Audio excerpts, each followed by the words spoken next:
You may need reminding why we call this podcast the After Dinner Leadership Podcast.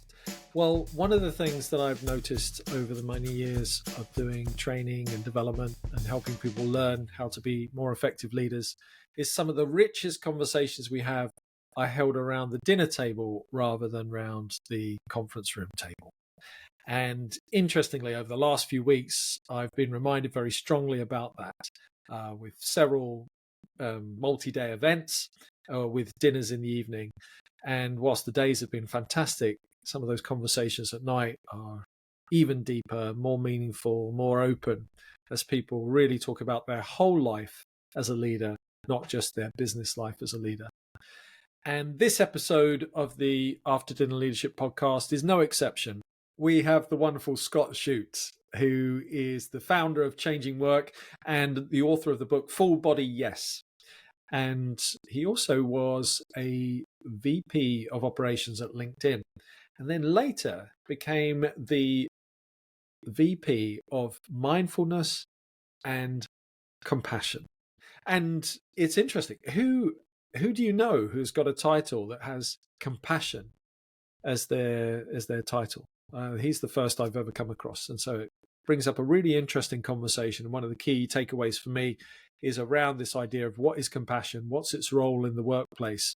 And very often it can be seen as something as soft and just about sympathy for others. But Scott's view, and I share it, compassion actually is about awareness of others, kindness towards others, and then also taking actual action. Take a listen to Scott's career journey and some of the leadership lessons that he has found along the way. And please feel free to share this episode with those in your friends or family group that would find it useful. Enjoy.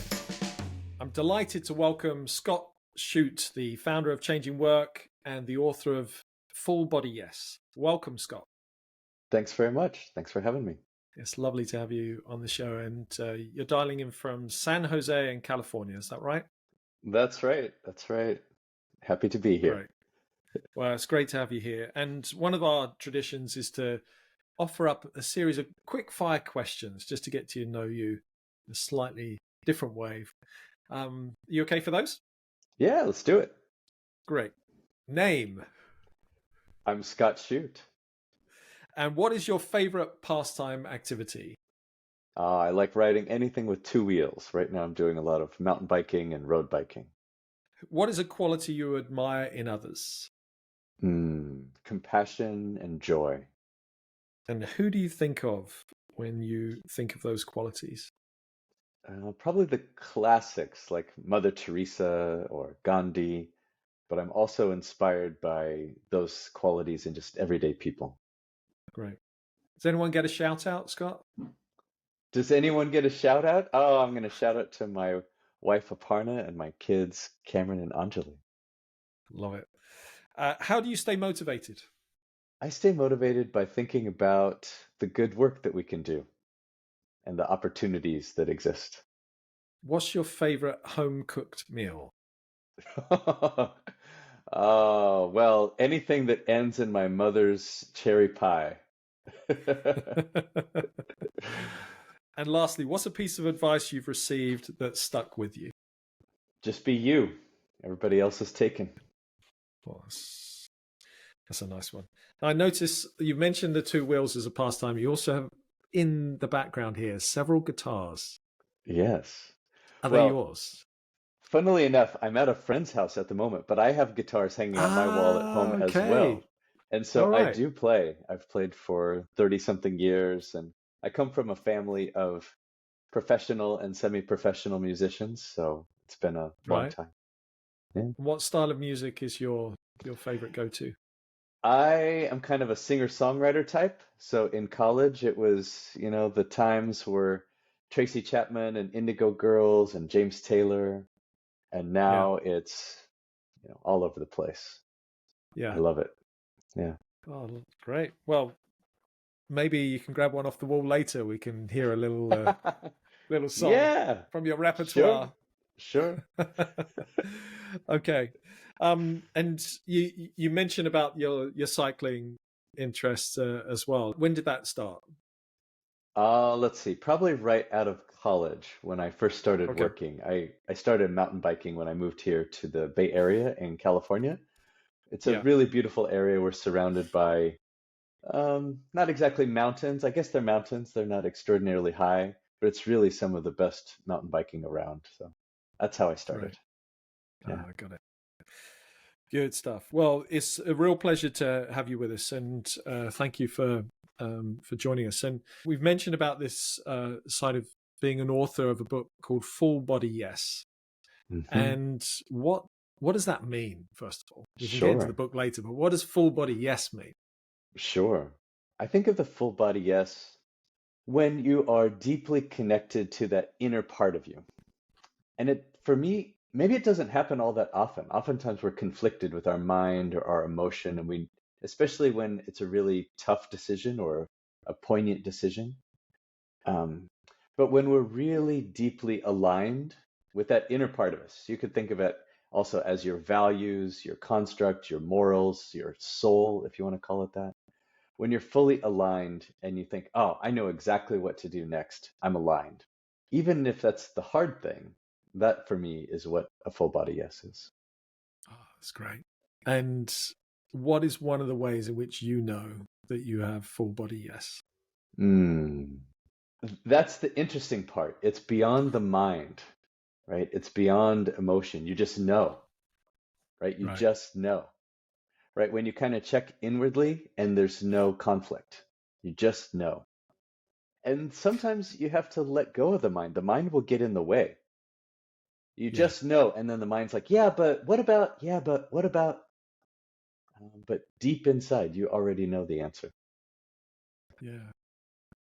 I had that experience the first time I set up my own business, Mm. and I was leaving a training organization, and I was enjoying the work there, but I knew I needed to leave. There was a whole series of things that were kind of almost like this force pushing me in the back. You've got to do it now. Like, this is the time to do it. And I think out of the best of intent, actually, the business owner I was working for was trying to persuade me to stay, but doing so by telling me that I wasn't going to be a success by leaving. I think that helped. That actually helped inspire me to prove him Yeah, wrong, frankly. But I it would think was so.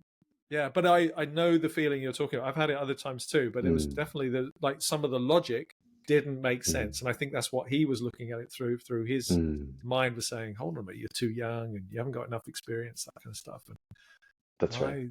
I felt otherwise. There were all the other evidence was saying, actually, no, this will work. Yeah.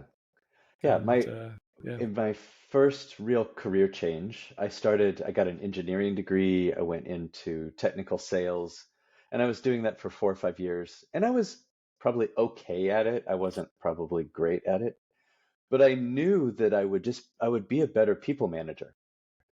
Well, in that world, they just were not going to make me a people manager. And so yeah, I bet on myself and I took a role at a different company, essentially for less money. But I was right. I found my spot and I rocketed through the organization. I was promoted 4 times in 6 years and yeah, kind of had found my place. And so trusting that inner guidance for me is a really important part of managing our careers and being a great leader. great. One of the things we love to ask, or I love to ask, is what three leadership lessons do you wish you'd learned earlier, Scott? And could you give me Hmm, just maybe a headline summary of those three things, and then we can dig into some of them? sure.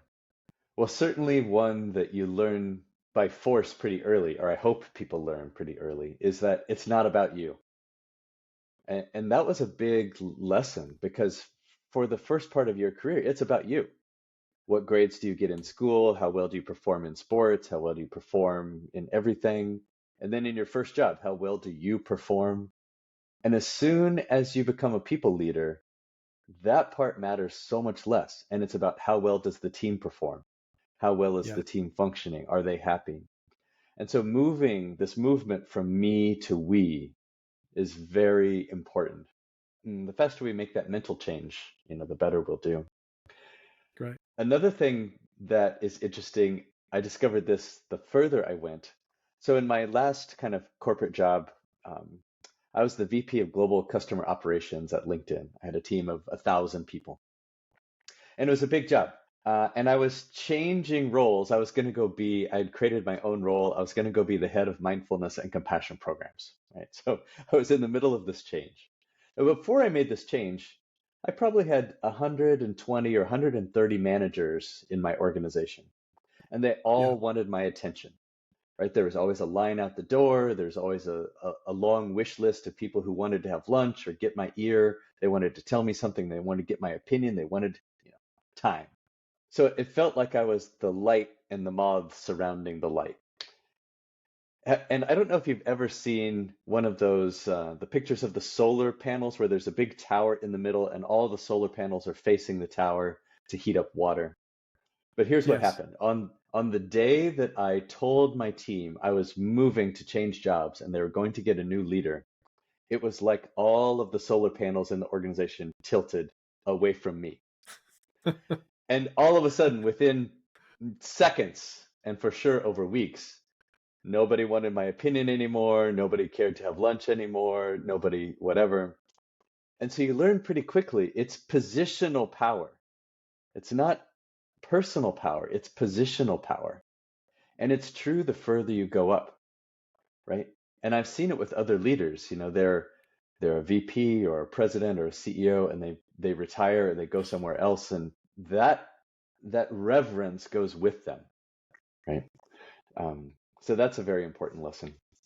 And then let's see. I think probably embedded in all of these is make everybody else great. It's kind of embedded in the first thing I said, but it's even Yeah. taking it further. Not just is it not about me, but how can, instead of just thinking about our results, how can I think about the individual team members and what they need and listen to them and be aware of them and perceive them and figure out how to make them fantastic, figure out how to make their work experience a really good one, knowing that all of those will lead to good things for me too, but I have to approach it in a different way. Success for me means individually helping my team, collectively helping my team, collectively helping our customers that we serve. Great. Love that. So we got not about you. Recognizing the difference between positional and personal power is how I've interpreted the second one. Is that a Yep, fair that's fair. That's summary? fair. And then the last is making everyone else great. Yeah. Recognize that. Great, great lessons. Okay, so that first one, not about you, and then you had one of those memorable quotes was, "Just be you." Yeah. How do you bring those two things together? Well, this is a really important, I would say, almost spiritual lesson as well. If you follow any of the great traditions, one of the easiest things to understand and the hardest things to do is what I will call strive and let go. There's an element of us that needs to prove ourselves, that needs to be of use to society. And in our teens and our 20s and 30s, usually, we're proving, right? We're trying to make it happen. We're trying to survive. We're built this way. Evolution has us this way. And as we're surviving, as we're moving up the food chain, we're building a set of skills, right? And then once we've built those set of skills, we become more valuable to society. And we can start to give back in a more conscious way. We can realize, like, oh, it's not about me, it's about us. But now because I was focused on me, I've built this set of skills, which are now highly valuable. I can now focus it on us. And then all of that is wrapped up in an idea of letting go, which is I can do what I can do, and then I have to let go of the result. I can drive, I can be a driver, I can be a, doing kind of person. But at the end of the day, I have to realize what I don't control, and then I let it Yeah, go.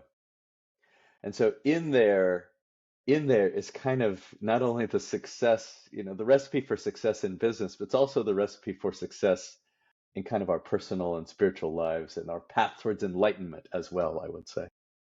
yeah. How did you find that having the title, was it Head of Mindfulness and Compassion at Yeah, LinkedIn? How did you find that title impacted the way that you were perceived by others? yeah. I can give you some subtext to my question there, but is that enough, or do you want more? I think it's probably based on your question, it's probably different in Northern California than it would be in the UK. Sure, sure. Um, but a little bit of context of how I got there.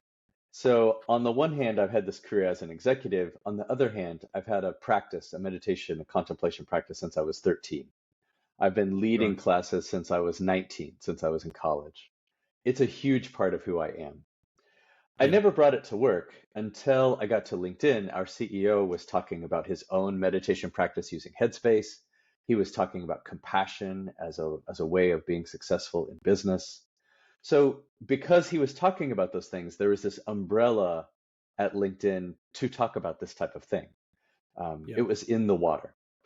And it was a place where first I started as a volunteer. I brought a meditation class to work, in a secular way. And that snowballed into I was the executive sponsor of our mindfulness program. We didn't have one, so I built one with a bunch of volunteers. And then people knew that I did this. I would get invited to bigger and bigger things. The CFO would have an offsite with 400 finance people and invite me to kick it off with a 10-minute meditation. The chief marketing officer would have an offsite and we do breakout sessions doing meditation.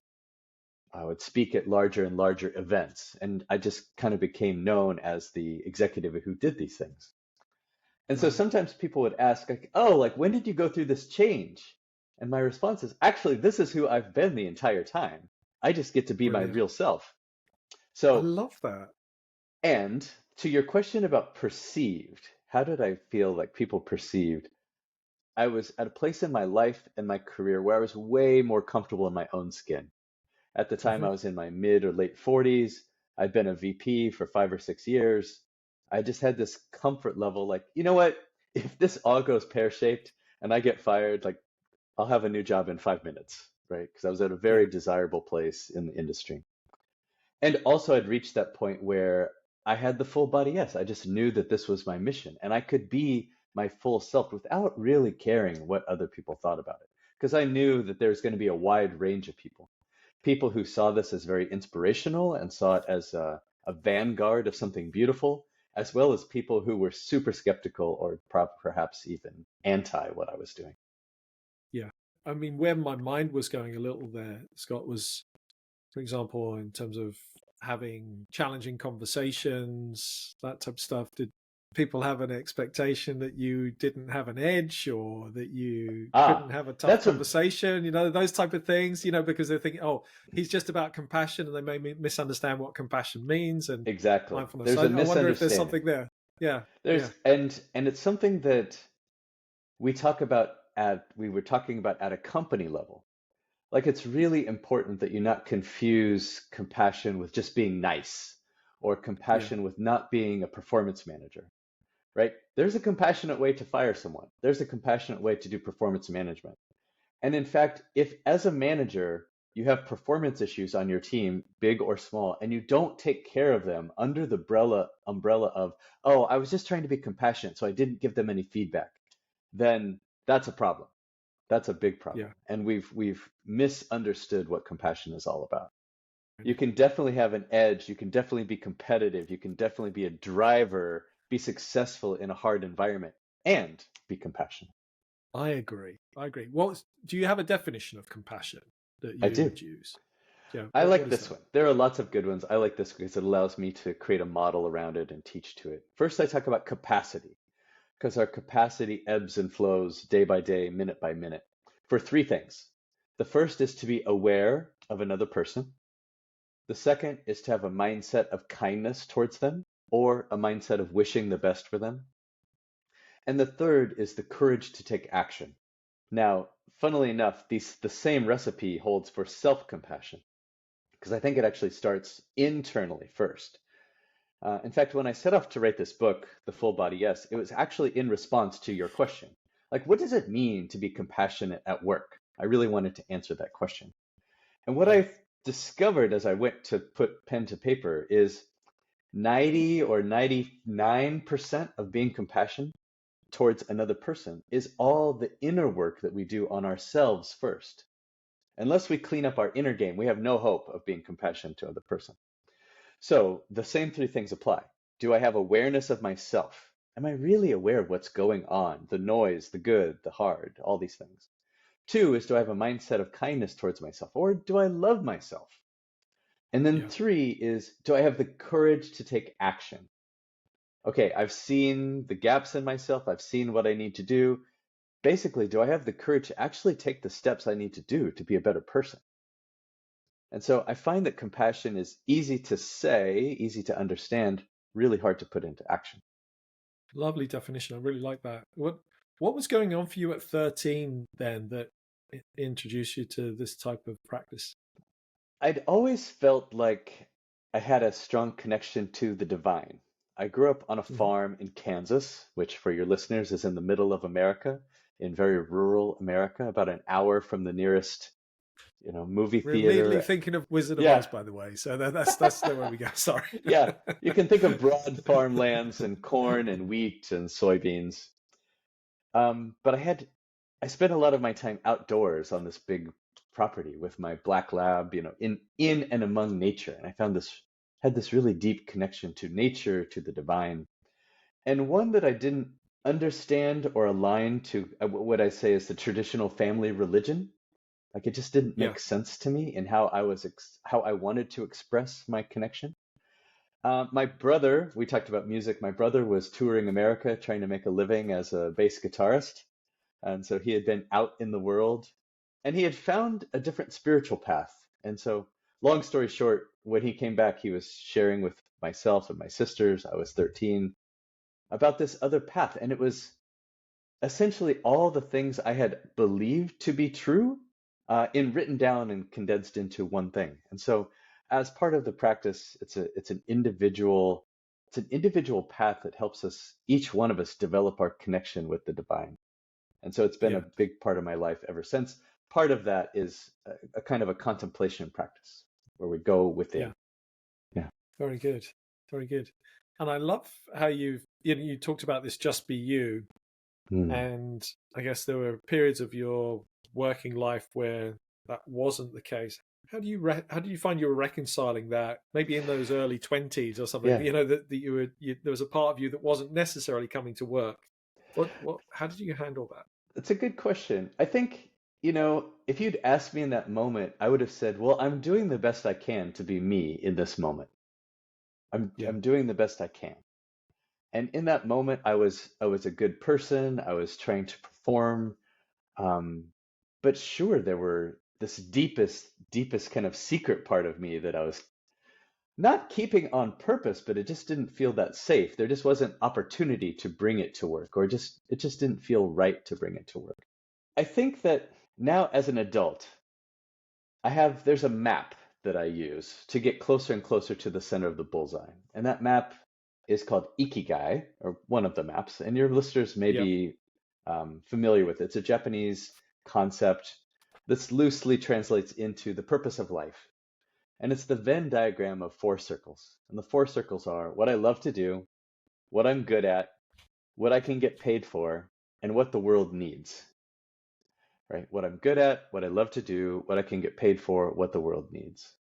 And for me, that along with understanding your core values are good kind of forcing functions to get to the center of the bullseye of who I and who we really are. If I make choices, and these are day by day, right? It's not career by career, but day by day, if I'm making choices to get a portfolio of things that gets me to the center of that bullseye, then that feels pretty good. That feels like I'm being able to express who I am. Brilliant. I'm sure people will find that extremely helpful. And oh, so many questions. All right, here's one. I asked about full body yes. Yeah. How would you describe a full body no? Yeah, kind of the same way. You could call it a hell no, or even, insert your language in there. Um, but it's when you just know with your being that this is not for you. It happens more often than you think. So, and things can happen pretty quickly. So, as an example, I mentioned my mother's cherry pie, one of my favorite things to eat. The first piece is a hell yes, or a full body yes. But immediately, if you have a second piece, it's kind of like it's pretty good. But if you get to the third piece or the fourth piece or the fifth piece in one sitting, pretty soon it's going to be a hell no, Yeah. right? The thing that was so beautiful becomes poison, right?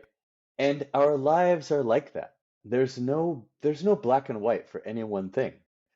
So because of that, because our lives are more gray than they are black or white, it's really important to develop this internal guidance system and to know what's right now.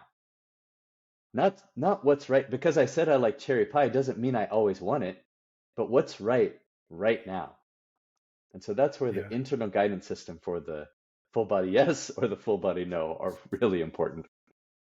Wow. And also, another thing I wanted to explore just briefly with you, Scott, is when you gave your TEDx talk, I think it was during COVID, or one of them, you used the phrase about having work being part of something to help us Yes. heal. Yes. And could you just share with me a little bit more about that, how you see work be a healing Sure. space? Well, first of all, it's been the opposite of that for almost the history of work for most people, right?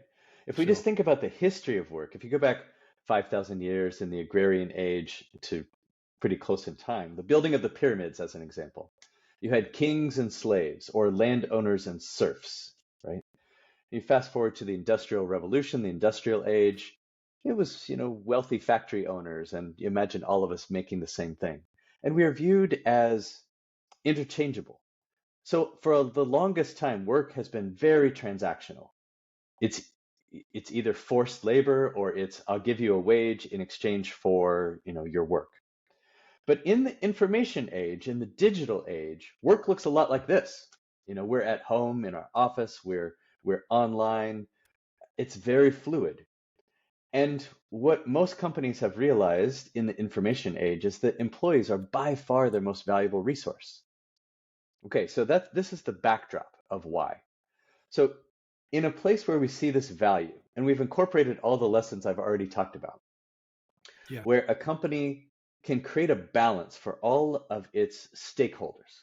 Yes, it's shareholders, got to make money to stay alive, but on purpose creating value for customers and on purpose creating a great environment for employees and creating balance, right? Not just I'm going to make a bazillion dollars at the expense of my employees or at the expense of my customers. When we create balance, then we're solving for the whole. And when we're on purpose solving for the whole, this is compassion. Remember my definition. I have awareness of others. Okay, what do my customers want? What do my employees want? The second part of compassion is, do I have a mindset of wishing the best for them? Okay, I know what they want and I'm going to help provide it. I want to have the best for them. The third part is, do I have the courage to take action? The courage to take action as a business owner to maybe give up a little bit of profit in the short term to really provide extra value for my employees, extra value for my customers, which, by the way, creates long-term value, which is way more valuable to the company. So we find the research shows that companies who actually behave this way make more money over time. They make more money over time. Now, in that environment, you might imagine then for employees, a place where they can be their authentic selves, a place where there's psychological safety within their teams.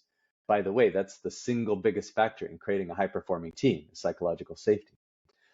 So all of these point to an environment where we're thinking about the long-term health of the whole instead of the short-term needs of the shareholders only.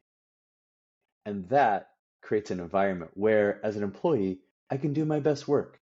I can have open conversations. I can, ask for days off when I need help. All the things that will lead to long-term success as individuals, but also as a company. Thank you, Scott. I think of some projects I've worked on have been a process of healing, through various challenges that I've had in and out of work. That actually being involved in purposeful work has helped to repair and to help some of those wounds to That's right. to get better. That's So right. yeah, it's great, great If you analogy. think I like about that. it, some of our strongest relationships, our strongest friendships are people we met at work because you're Yeah, in the fire together and hopefully you're doing meaningful work, you have a meaningful goal, and it's actually pretty powerful to work hard.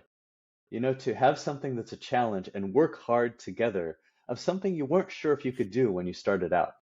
And so I think this is actually a way that we get great results while building our own confidence and building our own skill set and developing connection with the people that we work with. And all of that can be done in a very humane way. Scott, sadly, we need to start wrapping up the conversation. And one of the things that I'd love you to do is just, if anyone wants to explore this conversation further with you, how's the best way for people to get in contact? Sure. You can find me at scottshute.com. And if you're interested in joining the changing work revolution, we're trying to start a movement. So whether you're a coach or a consultant or a business leader, come find us at changingwork.org and join in the conversation. We're trying to do it together. So we'd love to have you. Great. Thank you, Scott. I know I've learned a lot today. That's been really helpful for me. And I really like your definition of compassion. That's going to be something I'm going to be thinking about beyond, well, several things. But that one is, I like the way that's broken down into those three areas, and also the important role that those three factors have in self-compassion as well as compassion to others. So thank you for that, amongst other things that you've shared. I think that's been the My most pleasure. resonant for me today, which has been useful. What's been a takeaway for you from our conversation today, Scott? Well, I'm inspired by the continued interest in this conversation, and the fact that we can have these conversations and these concepts are being met with more and more open arms gives me hope for the future. Thank you. Well, it's been enlightening, and I'm grateful for you sharing what you have done. I wish you the very best success in growing the collective, and also in your adventures in the mountains surrounding California as well. So I wish you all the best, and not too much cherry pie. Anyway. Exactly. Thank you. We'll see you again. Thank you so much. Our after dinner leadership conversation is finished. Our guest has left, and you're still here. Now, of course, you're very welcome. I'm glad that you found the conversation to be engaging. There's a few things that I'd like to ask you to do before you do leave. The first one of those is, if you can stop and think about somebody who you think would enjoy this conversation, a friend, a colleague, perhaps an aspiring leader. The second thing is to stop and hit subscribe or follow. And then the third thing is to start doing something. Perhaps there's a little idea or a concept that we've been discussing today that you think you could apply even a little bit tomorrow, tonight, and to put it into action. I encourage you to use this as a catalyst to do something different, do something more interesting, do something more exciting. And thank you so much for joining us. And please tune in again for another after dinner leadership conversation. You can leave now. I need to go and do the dishes.